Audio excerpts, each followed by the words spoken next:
In this short tutorial, I'll show you how to half swipe on Snapchat. Half swiping allows you to quickly view a snap without marking it as read or opening it fully. It's a handy trick for when you just want to take a quick peek at a snap without letting the sender know that you've seen it. To get started, open up the Snapchat app and then go over to the chat list page.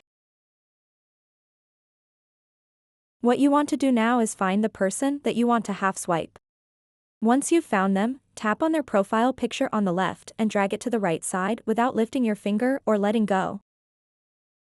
Now you can read their message. Once you read their message, slowly drag your finger to the left without letting go of the screen. This is a great way to discreetly check out snaps without alerting the sender that you've read their message.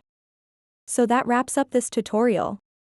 If you have any questions about this whole process, please let me know in the comments section below. And if this video helped you out, please give it a big thumbs up and subscribe to this channel for more tutorial videos like this one. Thank you so much for watching and have a good day.